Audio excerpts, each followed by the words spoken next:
Hmm, a very good afternoon to everyone who is seeing my page. Thank you so much for watching Follow My Psychology, first of all. And today is episode 4 of this lockdown series. And here we are having today a new guest with us, Humaira Zamani. So, yeah, she has already joined us.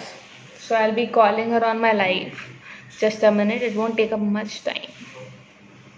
We are waiting for her, and I think she'll be in there live in a couple of seconds. Uh, she is there.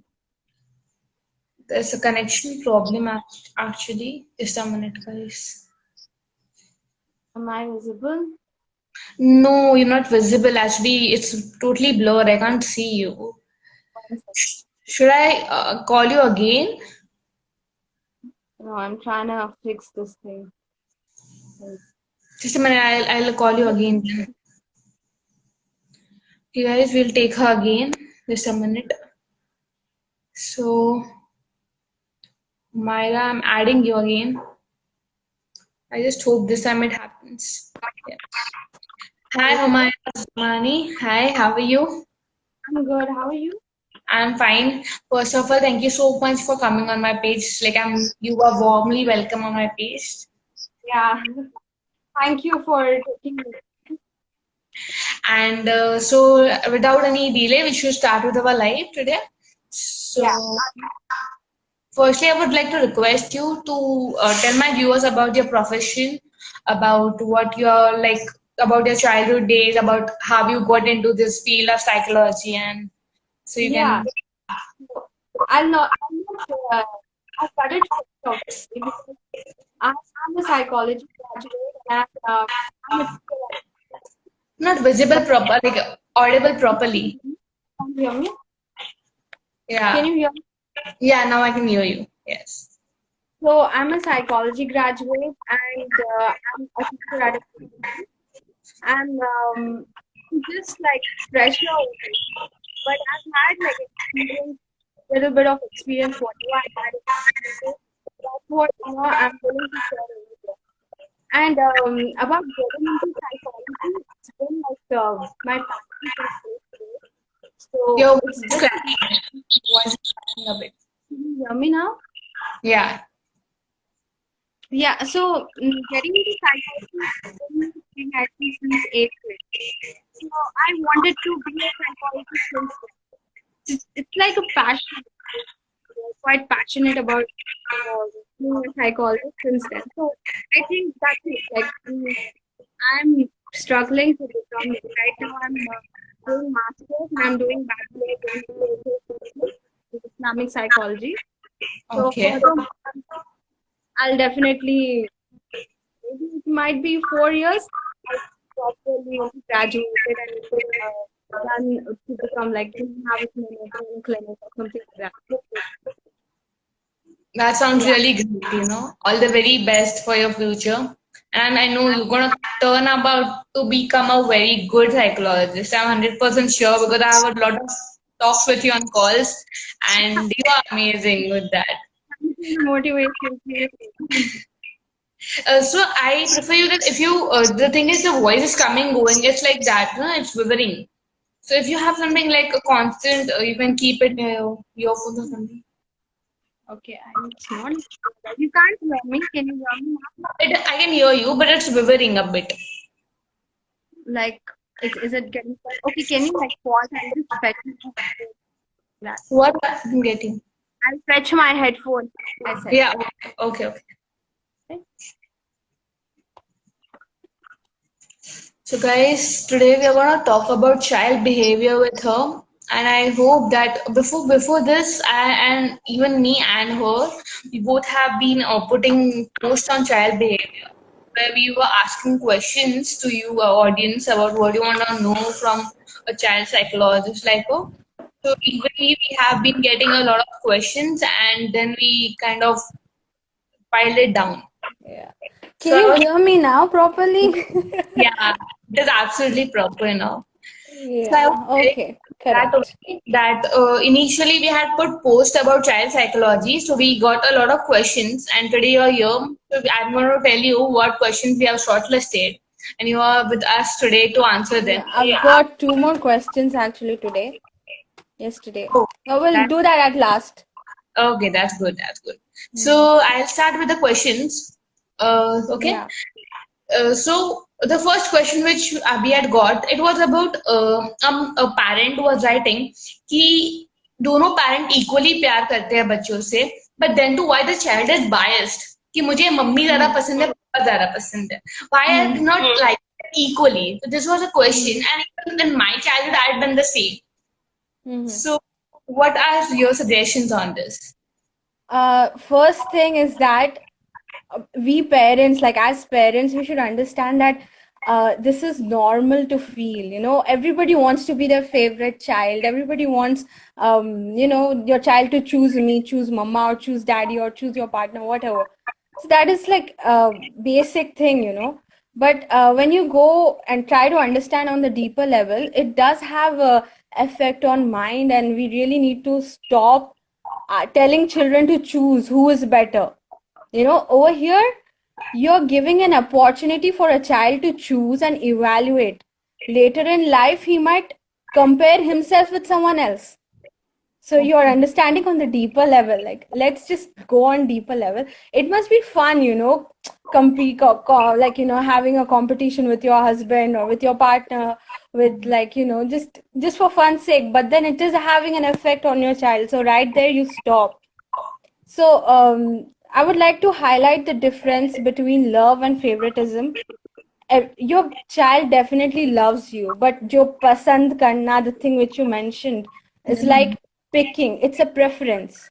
So there can be a nice, example I can give you is that put a set of toys in front of the child, like all his favorite toys. Ask him to choose one in front of him, take away all the other toys as he picks another one toy. So he'll become cranky over there, like, what are you doing, like, give me all of them. So over here, it proves that he loves all those toys. He Hmm. definitely loves all those toys, he's just picking one of them. So Yeah. over here, you just stop right there, like, understand ki, yeah, he loves me, but he's just picking. And one more thing I would like to say is that, with your partner, you work together to understand that which trait is actually making the child feel that he's my favorite.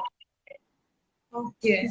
Yeah, so you don't fight, like, no, like, what happens is that, like, if my child says that mama is my favorite, so to save this tag, I might become very permissive. I might give him everything what he needs, just to, you get that, right? Competition. To reduce that competition, we should actually give healthy environment to child, and give bonding time to other parent if he's choosing me. Like, if Yeah. I would, yeah, I would not indulge over there, like, include over there when the child and the father is bonding. I will not go over there. So I'll allow that bonding time. It might be like the child might be liking a particular trait in that person, you know? Yeah, yeah. It's like the strong pull. Love is a feeling of affection and ultimate devotion. But when it comes to favoritism, it's just a preference, it's just a pick. Right. Yeah, yeah. So it's like they love both of them equally. It's like a Yeah. signal they're picking up that this particular trait in Hmm, them hmm, hmm, hmm. it more. Yes, yes, absolutely. So, over here, you need to acknowledge these feelings, talk about it to your partner so that you are well defined. You know when who is to given more time. Like, if Yeah. father should be giving more time right now, or if mother should be giving more time. Yeah, like that. Okay. So the second question is, why do kids have tantrums? This is the main question which every parent has कि क्यों नखरे Yeah. खाने में क्यों सोने में Uh, बात में नखरे होते हैं बच्चों के. this is common, and it is important to understand that, there can be majorly three reasons. I'm going very scientific, okay? So I know some parents might agree, might not agree. And also I would like to give this disclaimer that yes, obviously if you're like if you're a parent of like 5 kids and also I'm just a graduate, I'm not even a parent, I'm not even married, so you know best what it is. So let me just go going very scientific, so you know these methods can help you can apply these methods. So tantrums can occur because of majorly three reasons. It can be biological, psychological, and spiritual. These three reasons. So let's look deep at biological or physiological reason. Could be he must be hungry. Okay, he must be like really unwell. You might Okay. not be able to understand. And children below 5 years of age, what happens is that they are not able to understand the toothache, so they get cranky, they throw Okay. tantrums. And even the gums, and when they're like quite itchy, they can't express that they're Hmm. itchy, the gums are itchy, so they throw tantrums at that moment. Over there you catch these little cues around, you'll understand. Another is psychological reason. Psychological must be he must be trying to express his emotions, but you're not able to catch it. Okay. Yeah, so over here these little cues are there. He must be scared, he must be wanted to want to express these emotional baggage. He must be needing your attention at that moment, you might not be giving your attention, you must be busy. Okay, there can be change in environment, so these are psychological reasons. It must be too hot. So these Hmm. kids, they don't have vocabulary unless you develop early literacy program. That's another topic. Early literacy program really helps your child to express, have really good vocabulary. So anyway, so where these kids don't have much vocabulary, they cannot express, they don't know expression, so they throw tantrums, Okay. right?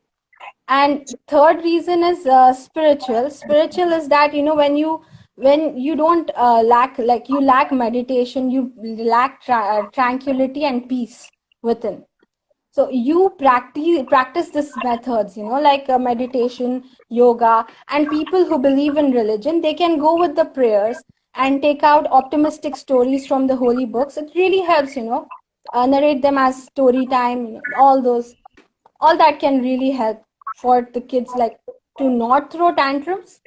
Yeah. And these are the two reasons why they throw tantrums, as biological and psychological reasons. As you said about the story thing, about the spiritual part. So Yes. people think when the child is understandable, the person, the child will understand. They at that Hmm. time they start telling the child the stories, you know. But when Hmm. the child is 1 year or 2 year and he just cries and things, so at that time this thing can't be used according to me because the child is not going to understand. Though he'll listen, Hmm. will he understand it? Yeah, see, I'm a preschool teacher. So Okay. I have children below 3 years old, a nursery teacher basically. These kids are so smart, I'm telling you. They understand. No, what you Okay. said that they don't, they do. Like, I believe personally, under right training and guidance, like, this is my personal opinion, don't fire me. Yeah. Like, under right training guidance, if they wish, they can actually become 60%, 40 to 60% of engineers, It should be right training. I've had a student in my class who would come and introduce himself with his name, and then he said that I work in so and so. I was like, excuse me, you 2 year old, where are you working? So, so it's funny, like they understand a lot of things. Okay. So yeah, you can break up these stories are quite complicated, I know, but you can make it simple for your kid and narrate them, basically giving them time, will Hmm. actually make them less cranky. Okay. Yeah. So we're clear with this question. Now the third question comes that a parent is asking, my child cries a lot while she's leaving the house, while Mm-hmm. leaving the house, and my child is Mm-hmm. very emotional and sensitive. So as you said the last question about tantrums, I can relate it with some Yeah. psychological, Yeah. right? About Yes. This can also be, about the guest part. It is possible that he's trying to seek attachment from other people. So it is possible that one parent is it's just possible. These are the cues. I'm catching up little cues. So one parent is often absent. So he's missing that parent. Hmm. Yeah. So he's trying to get attached to these guests over here. And being emotional and sensitive is a good trait. Over there, you need to encourage, like you need to calm. You just, as a parent, your responsibility would to ace the anxiety over there. So he must be getting anxious with those feelings, emotional feelings and anxious feelings, which he must be getting. Like basically separation anxiety. Hmm. Yeah. So I think I answered that well. I think it's we combined the both things. my question, yeah. So as if Yeah. one parent is staying at home, like if a mother is a housewife, a homemaker, and if a dad is literally going to office every day, so he's gonna miss the second parent. You mean to say? Maybe, yeah, it is possible. Or maybe the parent is living abroad. So I know the person who asked this question personally. So her Okay. husband is lives abroad. Okay. So this is possible in his case, in his scenario, that he's Hmm. missing one child. So usually he's attaching to the guests because he must be seeking that kind of attachment from your side, from primary caregivers, which is mothers. Yeah. Okay. Yeah. Fine. So like I feel at first, the second and third tantrums and the syncs were really related to each other in a Yes. Yes. psychological. Yes. They are. They are. So let's move on to the fourth question, and it was how to stop my baby from crying while going to school. Like all the children I know, like I Yeah. All the kids. Yes. when you I go to take, had I had students in my class crying like that. So first of all, I would ask parents, like literally request them, like beg them, choose a right school for your child. It is so important. When you don't choose a right school, um, he will have effects on his brain. hmm, So I would suggest choosing a school which has not more than 20, not sorry, not more than 15 students in a class for preschool. Okay, the kids who cry for preschool, not more than 15 students, because I was a teacher of 10 students, and maximum limit for one class was 12. okay, So in this way, it's easy as a teacher, it's easy for a child, for a teacher to address the emotional needs of the kids. So I used to legit counsel each and every child, like why you sad, what happened. They used to talk about mosquitoes, and it used to be so funny, like mosquitoes are biting, and there would be one child coming up with this dengue coming in. So I used to be like, okay, now time's up, we need to start studying, like the discipline over there. So coming back to the question is that they cry because they're having anxiety because they're getting separated from you. So there's a term to it, separation anxiety. I hmm, wouldn't want to give this term because parents will start diagnosing their children. Please don't do that. Go to a nearby therapist and just check if there is some kind of abnormal behaviors. Don't diagnose your kids with depression or anxiety disorders. You need to go to a therapist or go to a psychologist, psychiatrist, and do that. So anyway, so they cry because they're scared. They're separated.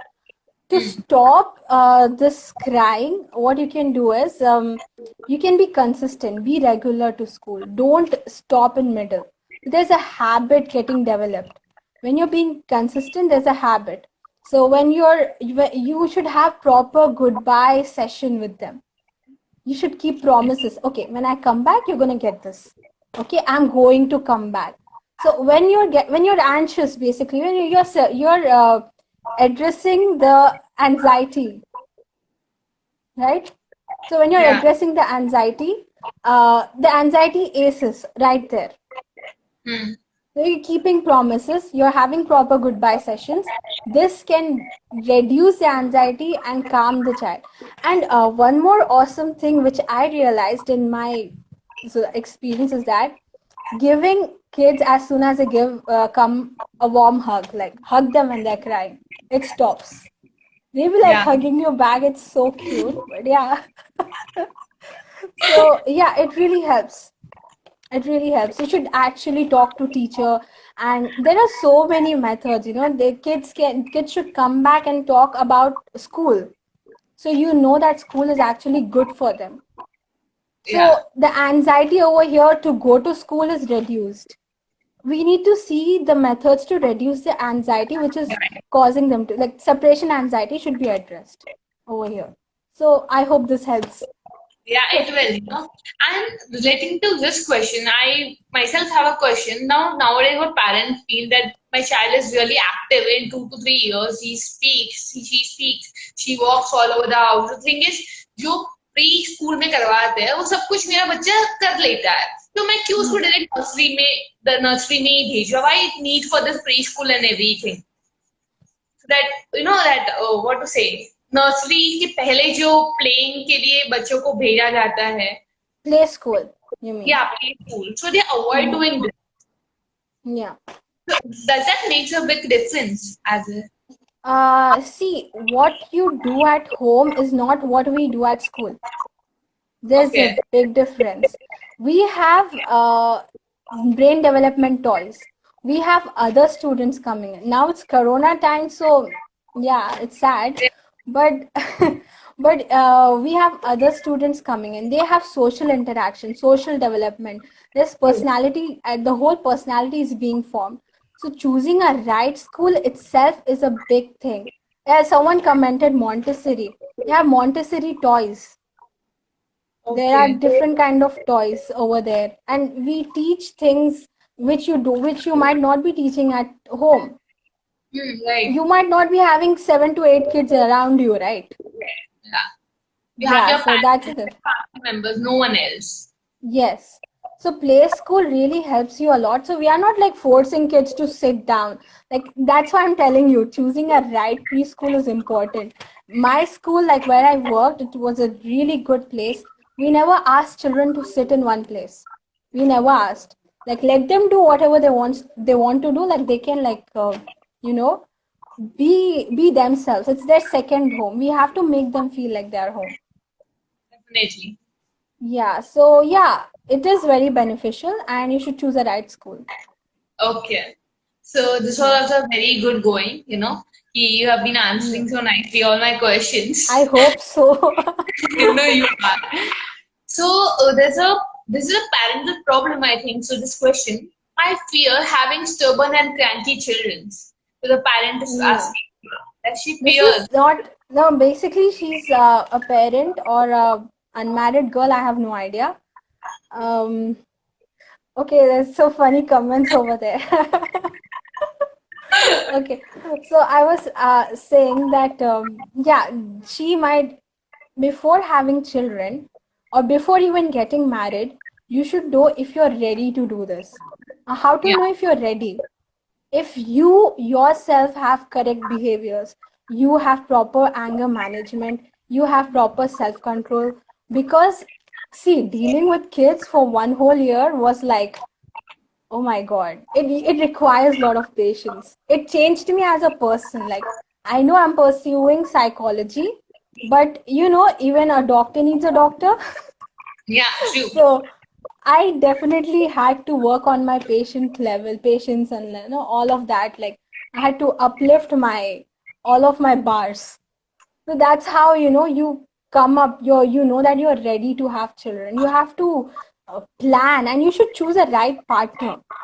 Like he should Yeah, also encourage having less stubborn and less cranky children. How? Through having proper anger management, by not getting angry really quick, by not getting frustrated really quick. This is important. So you don't choose someone who has difficulty in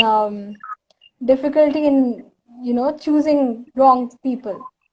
Wait, actually I'm getting distracted by the comments. It's like yeah, same. funny. Yeah, I'm just seeing through them only right now. Okay, But you the really right point that before giving a birth to a child, you and your partner should be rightly prepared to think that you are going to have a child. You have to just understand his feeling. You need to be patient enough to handle his tension. yes, yes, you can't simply slap a child. Sorry, it's 2020. You can't do that. Yeah, True. Yeah. Okay. Um, So this is this is my question which I've been adding in this. So generally I have seen my masis, I've seen my kakis and everyone like the people around me who have raised up children. So it's like Mm-hmm. he jab bacha when the child poops anywhere and they are going to run behind keep you that you have to go in the washroom. You have to learn to go in the washroom. So they keep on forcing him and the child eventually cries. Yeah. Yeah. I, as a psychology professional till now in this field, I Mm-hmm. have been hearing about toilet training part. It's a very essential term in the field of developmental psychology, according to me. So, Mm-hmm. what do you say about it? So, I think it's very important to not scold the child, because he is, first of all, when you explain him that you're not supposed to pee or poop, he gets guilty of doing it. So when Yeah. you're guilty of something and you shout at that person, imagine, okay, this guy is like less than 5 year old, and at this moment his brain is not developed, Hmm. and every second there are brain formations happening. So at that moment, if you're say being negative, there can be mishaps in the brain connections. You should not be negative. You should not shout. You should not slap. You should address it. It's okay. It's okay. It's fine. It's fine. Give him a hug. Although he must be wet over there, it's fine. You can also change. Give him Yeah. maybe just a kiss. If you don't want to hug, and make him practice, like take him to the washroom every hour. So what happens over here, there's a term in psychology, though those who are in psychology profession will understand: classical conditioning, operant conditioning, right? Yeah. So you associate, the child starts associating an hour, like every hour if you're taking the child to washroom, so he will associate that hour with going to washroom. So every hour he might become little bit, he must be just going fast. You catch these little cues around. So Hmm. there must be some behavioral changes, or he must be throwing tantrums because he wants to pee, or he's Yeah. unable to say. So over there you teach ki, no beta, you say that you want to go to washroom. You can create, like, awesome short words or something like so he'll be Yeah. like so it's cute, you can do all of these methods, and it will work out. So you need to address the Traditional method in India that when the child wants to pee, people just start making this sound, and I don't know from birth they have a thing that with this sound they literally pee at that moment. yeah, yeah. There's Classical someone come. Yeah. Can you read that comment? I don't know. Everywhere. Why? What if they get habituated to go to washroom VR for every no hour? For reason. no, there will be no. See, no. There is a reason. What happens is that there'll be an urge to go to toilet. So when he wants to, there's an urge, he will go and stand over there. Over there, he understands. So this method was encouraged by my head in school, and it actually worked. So my kids would started saying that they want to go to washroom, and I was like, wow, it's a achievement, like toilet trained kid. Actually, above when we were talking, some important question went, and it was really essential, I think so, to be addressed. That right now, nowadays, like when the children cry, the parents hand over a mobile or a tablet to the child, so the child stops Mhm. crying. So it is really getting spoiled, the things, the Yeah, eyes the are. brain development. Yes. Yeah. So what? Having a phone itself, giving a phone will cause lack of, like, motor skills to develop. The Lack of child will, book. yeah, he won't be able to walk properly because he is constantly. You can refer Google for this. It's actually a very trendy topic, and people are doing research on this.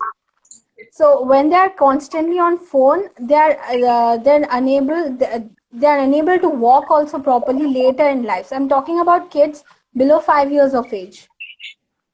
Hmm. Okay, so this motor development is blocked because of the phone. They're constantly on that. They're looking over there. and there's selective attention also. If you like, for example, like if I'm on my phone right now, if my mom is calling me and I'm writing an important mail, so right there I might not be responding to her. The same goes with the child. He will not respond to you. They selectively listen to you. Okay. So that over there, you need to stop, and it is really harmful for the brain, very harmful. So you know what parents should do in this case is that you stop being on phone with in front of your child. That is the best thing you can do. Yeah, Don't give your phone. no, right. Don't. When they make the child sleep at night, so generally parents have a habit of checking their phone at night. So the child is sleeping over Yeah. here. One side they're checking their phone. Yes, to do that. Make sure your child is asleep. Yeah, that's what I'm telling you. It takes a lot to become a parent. You first Yeah. need to be ready with all of these things. My sister just had a baby, and she doesn't know where she keeps her phone. That's good. She'll be like, "Where's my phone? Just find my phone and give it to me." It's important to not give them phone.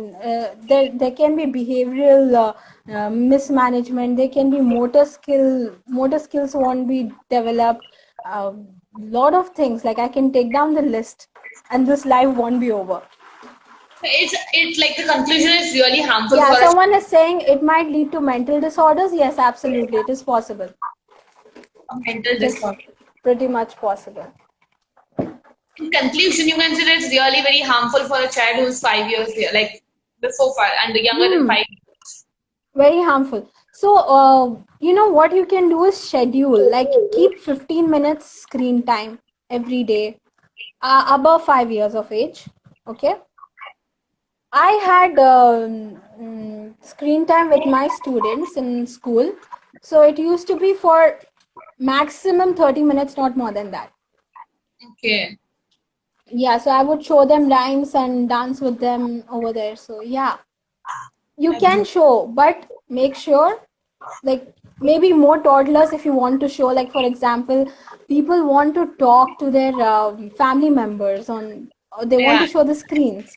So right there, what you can do is make sure it's just for 2 minutes, not more than that. Okay. It is harmful for eyes, it is harmful for brain. There's some blue light which is harmful for eyes. These Eyes. kids, yeah, they're developing, their eyes are developing, their brains are developing. Right there, you stop. Okay. Some things are unavoidable, like phones. There are a lot of questions, man. Yeah. I think this topic is really very interesting to talk about You should children. have asked, when I posted, you guys, whoever is online, I mean, you should have asked when I posted. Okay, so time being, I think so. We'll be in short of time. Then we should continue the questions which we have shortlisted. Yeah. Yes. Absolutely. So now it's like basically the last question, which I have been combining two questions about teen, like the youth, but they are children for their parents after all. So over here, there are questions like first question was key. The parent is asking that my child keeps falling for the wrong type of person and get hurt again and again. Mhm. And then when I show the my child different kind of people as a partner, she keeps on rejecting them. So she is like 24 years old, and now what should she do? And the relation with this question, one was कि जब बच्चे hurt होते हैं, parents उनसे ज़्यादा hurt होते हैं, double hurt होते हैं. Yeah. So Yeah. what kind of spiritual inheritance you can give it to them? See, first of all, we need to understand on deeper level what went wrong that she's rejecting people. Okay. It must be. I really encourage people who are on live on who would watch IGTVs to look up attachment styles and parenting styles. Yeah. So, in attachment style, I cannot explain each one of them. The secure style is the best type of style, and she must be rejecting people because of avoidant attachment style. So, in this, the parent is not consistent. The parent is very, like I would say, avoid, neglectful over here. Hmm. Ambivalent attachment style would also one of the cause. So why is she doing that? She will have problems while having attachment in future to people. So when you practice secure attachment style, which is the child trusts you completely, Yeah. that's when the girl or the guy, whoever it is, would be positive for having future relationships. So Okay. your attachment style with your baby is like it will predict your their relationship with their future partners. So you understand how important it is. It can True. also, your attachment style would also develop, can give a child to develop depression, and later in worst case scenarios suicides. Okay. So it is so important for a parent to realize this duty that their attachment should be secure, not anything. The only positive attachment style is secure, and your attachment style should complement your parenting style, which is authoritative, which is like the most positive democratic kind of situation over there. Like there are rules, you address the kids needs. Attachment parenting is also one of the best parenting styles. So you address your kids' needs over. You address them. You don't slap or shout at them. You listen to them. Stop treating them like, some kind of creatures that in the history of abnormal psychology, before the kids used to be tamed and hit. Hmm. So you must have studied this, I'm sure. Yeah, yeah. Yeah. So that is what we Indians, like Indians, I don't know, many cultures are following that. Not just Indians. They're True. still following it. But no, what you're doing is you're allowing depression, allowing all these mental disorders to inbuild in child when you're not having proper attachment with them. True.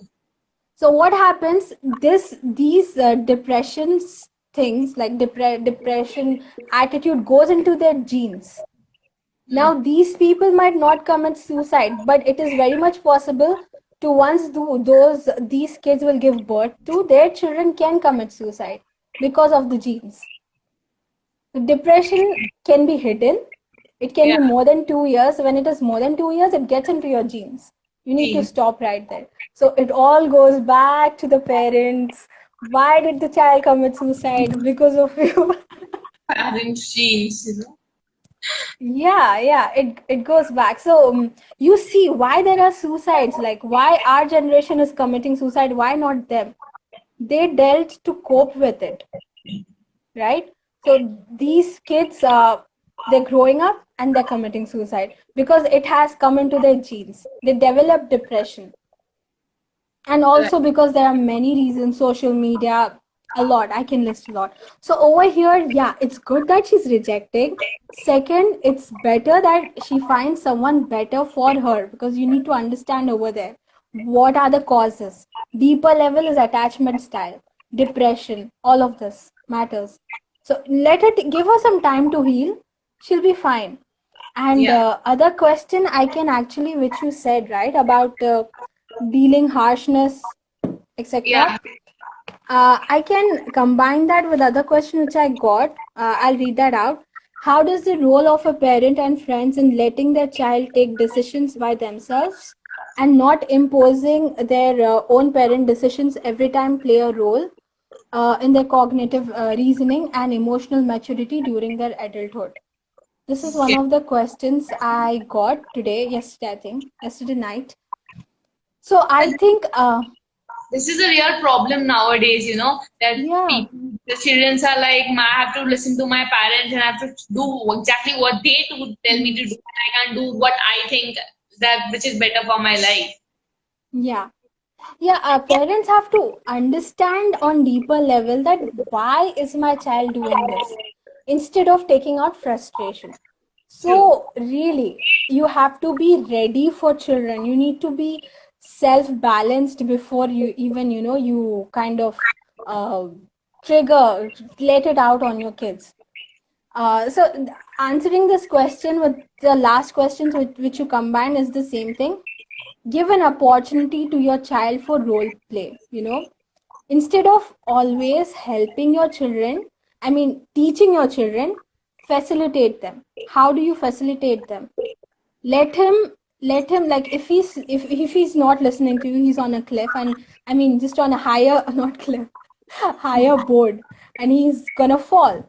So you don't want him to get hurt, right? So you pretend with a doll, take a doll and show that it will fall like this. So then make some crying sounds for the doll and say, oh, see, it fell, it got hurt, you know. Yeah. So this is how they understand. These are role plays, certain role play. Let them decide, and if they're doing wrong, right there you stop. So you don't want to hurt your child, right? Right. You're facilitating, you're not including yourself in it. And stop feeling that you own your children. You don't own your children, I'm sorry. They have their own lives. You can never own your children. They are different beings. They will have their own children.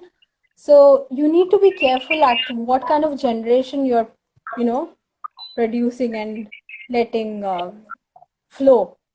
The amazing point which you mentioned is about the doll thing, that whatever child is doing and what you know that already the child is going to lead, it's Yeah. going to fall, it's going to do a mistake. You show it Yes. by the play that which Yeah. gives the child about a future, view कि ऐसा होगा मेरे साथ. So he stops at that moment. कि नहीं Yeah, he मुझे. stops. Now it depends, what kind of children below the age of 5 will understand this very well, but if your child is 7, 8, you Yeah. would you would need different methods to explain them. So there would be a different kind of role play. Like, for example, in our school itself, we did buying and selling of fruits. So there was real bandiwala coming in the school, and kids were giving money and buying it. Nice. They understand. We think that they don't understand. They do understand. Please don't be in this misconception. They understand. Yeah, so dealing with harshness and bad things of life is that through role play and facilitate them so that they learn what they're doing. And about emotional maturity and cognitive reasoning, obviously it gets developed when once you kind of encourage kids to take decisions on their own. But be there, like, don't just leave it over there. Be there, see what they're doing, let them realize the mistake and say, see, beta, see, it happened like that. That's why I shouldn't be doing this. Let them feel at least 0.1% of pain. It will help them. I know as parents, you don't want kids to feel pain and all that.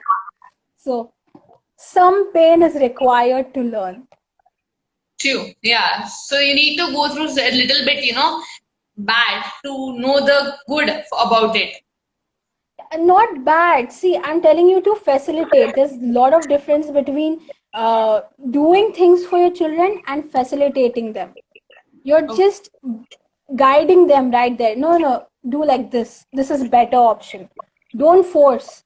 Just say, use proper vocabulary. Be like, if you do this, things can be like that. So it's better that you do that. Don't be like, no, you should do it. No, please cross. Don't do that. Yeah. Yeah. No, you should show So option to them. तो अगर आपने ये किया, then this will be the scenario. yeah. You can, like a doll, like I said, you can use many things like that. Create role plays. You can look up on YouTube also. There are so many parents doing role plays. Like, most of them are not Indian. Okay. Yeah. The thing is, Indians have been taught to be showing their eyes and shouting at the children, and children Yes. quiet, sitting Yes. in the corner. Yes. Yes. Yes. That's sad. But we need to really upgrade our parenting skills Yeah. and work on them. We need to Oh, work on ourselves first of all, then true. and think about kids. Yeah. I Okay, so think that's it, I guess. yeah, this is the end of the questions which we had been getting in the last week. And so this is from my side, the last 5 minutes about a fun Hmm. section. I always have all the people who come for an Yeah, interview. I've seen. I've Yeah. seen. Yes. So as you know, you have to do some kind of facial expressions to tell me whether this thing is true or false. And if needed, you have to justify it. Okay. Facial Yeah. expression. Okay, okay, fine. Okay. You are expressive, you can do it.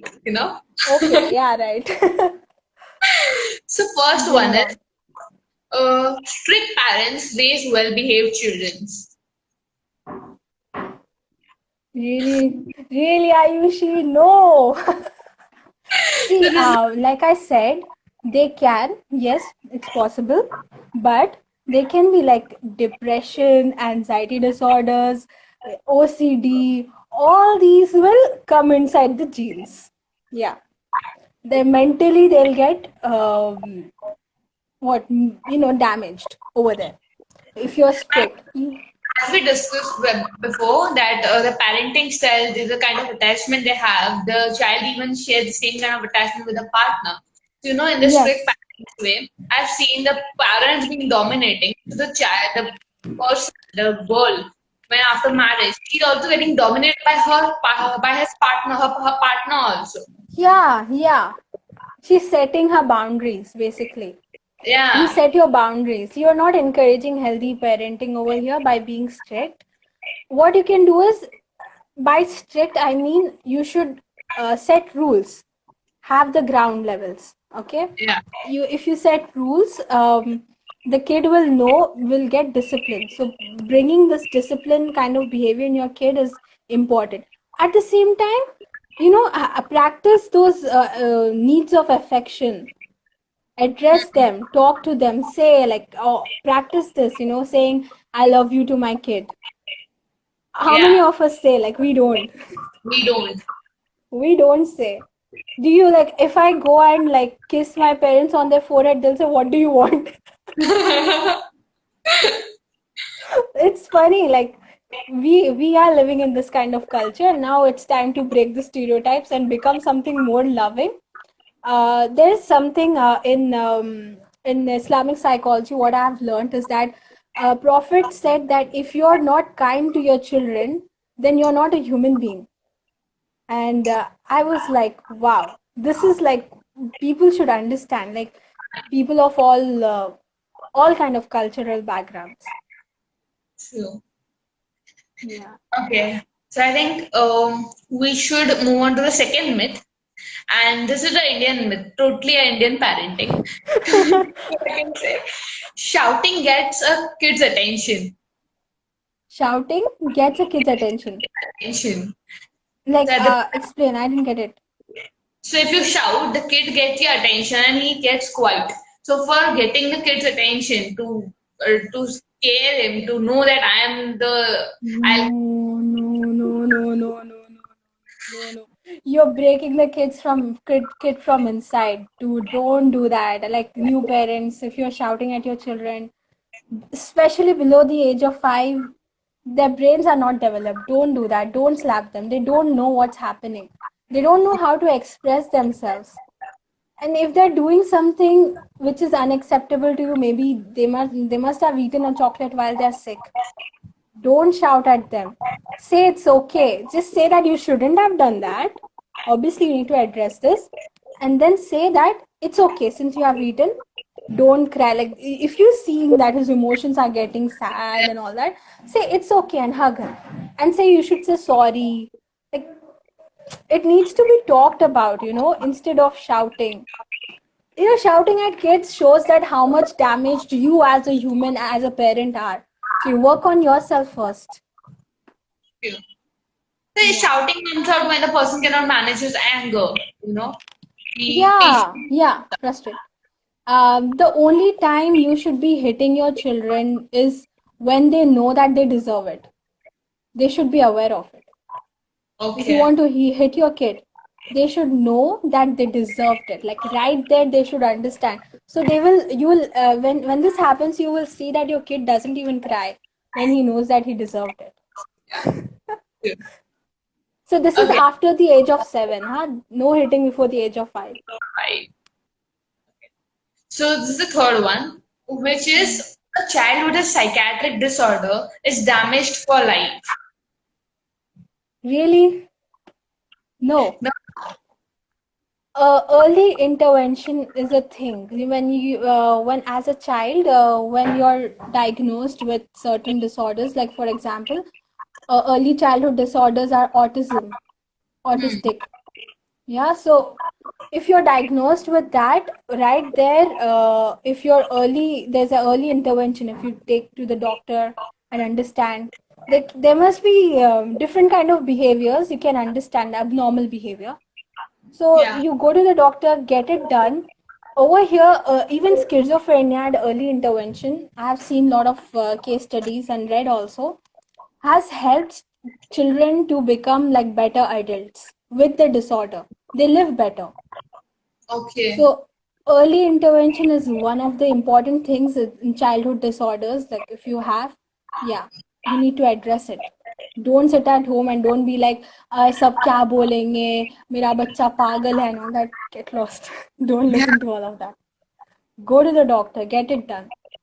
It was that before a year, I was in a mental asylum visiting over there, and I met a child. She was around 10 years. So she was kind of having LD.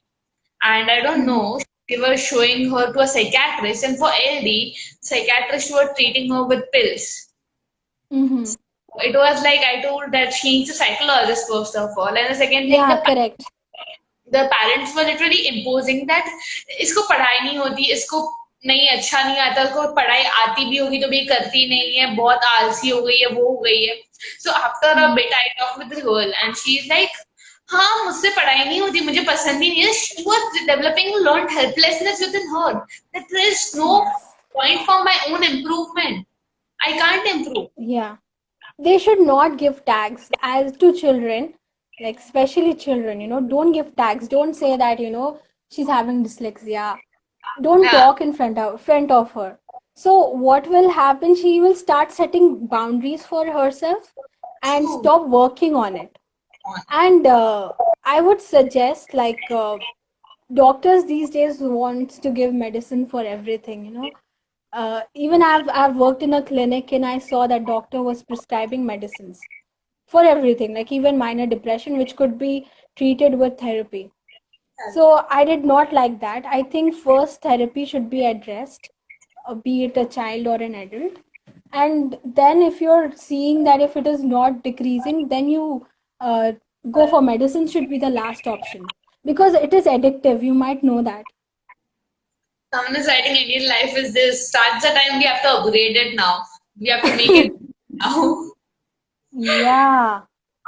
So, Not okay, only Indian, I think many cultures follow all that. yeah. So there's a fourth myth which I've come through. It Mhm. is you spoil your baby if you pick her up or pick him up when she cries. Oh, this is so common. Okay. See, we need to understand the difference between fake cries and real cry. If the Okay. child is actually toddler, basically, I have my nephew. He does lot of fake crying. Lot of fake crying. Just pick him up. So don't do that. Let him distract him with the toys right there because fake crying can be easily reduced Okay.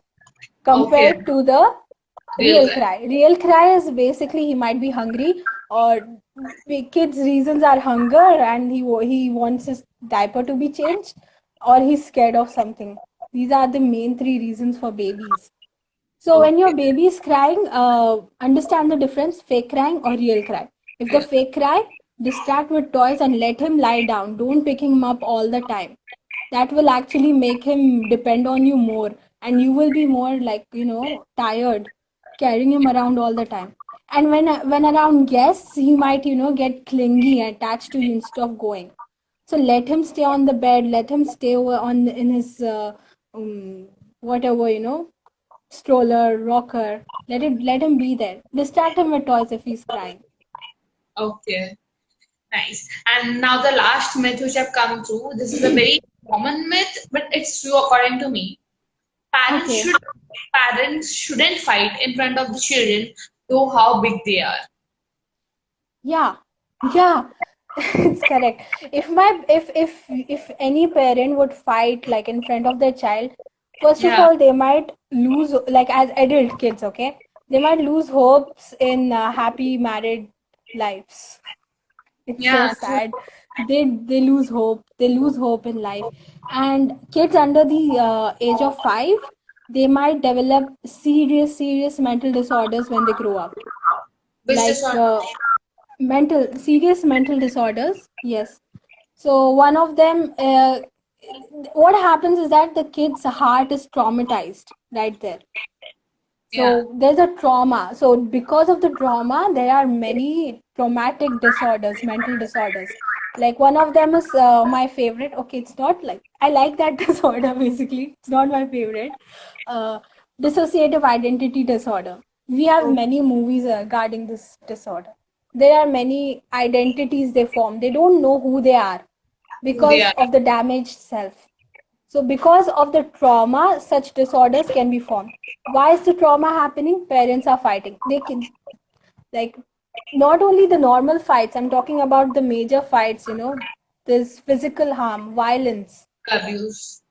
Yeah, yeah, right there. You told that first point that I really agree on that. You said about your parents, why the child get traumatized, and when the time comes when he has to choose for a partner, he'll be like, I don't want to go through this trauma again. I don't want to get Yeah, married, and he's gonna yeah, question the relationship which they're gonna have in future. yes, yes. Yeah. So this was the end of the interview, and it was really great having you on We page one. spoke for an hour. But it I didn't had seem. to cut it short to like 10 minutes. No, but it might be very long, but it didn't seem at all very long for me because you were quite interesting and you kept me very charged up throughout the conversation, you know. Really, I And did. I hope I did for the viewers. yeah, actually, this was the first time I've been getting like continuously 13 views. So it's like it's the very first time my page is being engaged so much. Oh, Thank you that's very much. nice. That's nice. I Okay, would suggest you to put down the post on attachment styles and parenting styles. definitely. Uh, I'll forward you some of the notes which I have so that you can make a post out of it. Thank you so much. Yes, I will. Yeah. So let's end the thing. I hope. Yes. Yeah. Bye Yes, bye. yes, yes. Bye. Thank you. Same Bye here. Thank bye. you so much. Bye.